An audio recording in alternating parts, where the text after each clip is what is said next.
ಯಾರ್ಯಾರಿಗೆ ಯಾಕೆ ಹೇಳ್ತೀರಿ ಹೆಣ್ಣು ನೋಡಕ್ಕೆ? ಮನೇಲೇ ಇಲ್ವಾ ಭೂಪತಿ ಗಂಡು ನಮ್ಮ ಸೋಮೇಗೌಡರು, ಅವ್ರೇನು ನೋಡಕ್ಕೇಳಿ ರಂಬೆನೆ ತತ್ತೀನಿ. ನೀನು ರಂಬೆನ್ ತತ್ತೀನಿ ಅಂದರೆ ಇವನು ನಿನ್ನ ಚಟ್ಟ ಕಟ್ಟಕ್ಕೆ ಕೊಂಬೆ ತರ್ತಾನೆ. ಮದುವೆ ರೇಖೆ ಇಲ್ಲ ಅಂದಿದ್ದಕ್ಕೆ ಕೈ ಕೊಕ್ಕೊಂಬಂದಿರೋ ಬರ್ಗೆಟ್ ನನ್ನ ಮಗ ಇವನು. ಅಮ್ಮಿಕ್ಕಂಡು ಓಸಿ ಹೇಳ್ದಂಗೆ ಕೇಳಪ್ಪ. ಅಣ್ಣ ಹೇಳೋದು ಕೇಳಿಸ್ತಿಲ್ವಾ? ಮುಚ್ಕೊಂಡು ಹೇಳ್ದಷ್ಟು ಮಾಡು. ನಮ್ಮ ಮನೆ ಗಂಡಸ್ರ ಬುದ್ಧಿ ನಿಂಗೆ ಚೆನ್ನಾಗಿ ಗೊತ್ತಲ್ವಾ? ದಯವಿಟ್ಟು ಬೇಜಾರು ಮಾಡ್ಕೊಳ್ಬೇಡ. ನಿನ್ನಿಂದ ಆಗಬೇಕಾಗಿರೋ ಕೆಲಸ ಶಿವು ಮನೆಗೆ ಹೋಗಬೇಕು, ಗಂಡಿದವೇ ಬೇಕಾ ಅಂತ ಕೇಳಬೇಕು. ಹಾಗಂತ ಮನು ಫೋಟೋ ಜಾತಕ ಮಾತ್ರ ತೊಗೊಂಡು ಹೋಗ್ಬೇಡ, ಅದ್ರ ಜೊತೆ ಬೇರೆ ಹುಡುಗರದ ಫೋಟೋನು ತೊಗೊಂಡು ಹೋಗೋ. ಸುಮ್ಮನೆ ಎಲ್ಲರ ಥರ ನೀನು ಹೋದ ಹಾಗೆ ಹೋಗಿ ಬರಬೇಕು. ಯಾವ ಬ್ರೋಕ್ರಿ, ನಿನಗೆ ಹೆಂಗಿದ್ರು ಶಿವ ಪರಿಚಯ ಅಲ್ವಾ?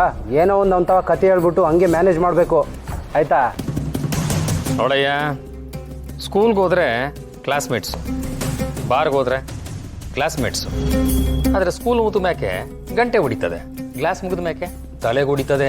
ಈಟೆಯ ವ್ಯತ್ಯಾಸ. ಯಾವಾಗ ಯಾವ ಕೆಲಸ ಮಾಡಬೇಕು ಅಂತ ನೋಡ್ಕೊಂಡು ಮಾಡಬೇಕು, ಗೊತ್ತಾಯ್ತಾ? ಗೊತ್ತಾಯ್ತು, ಅದನ್ನ ನಾನು ನೋಡ್ಕೊತೀನಿ ಬಿಡಿ. ಆಮೇಲೆ ಇನ್ನೊಂದು ವಿಷಯ, ಸೀದಾ ಹೋಗಿ ರಾಣಿಗೆ ಗಂಟು ತೋರಿಸ್ಬೇಡ. ಯಾಕೆಂದರೆ ಆ ಮನೇಲಿ ಮದುವೆ ಆಗದೆ ಇರೋ ಇನ್ನೂ 2 ಹೆಣ್ಮಕ್ಳಿದ್ದಾರೆ. ಒಂದು ರಾಣಿ, ಇನ್ನೊಂದು ಅವ್ರ ಅಕ್ಕ.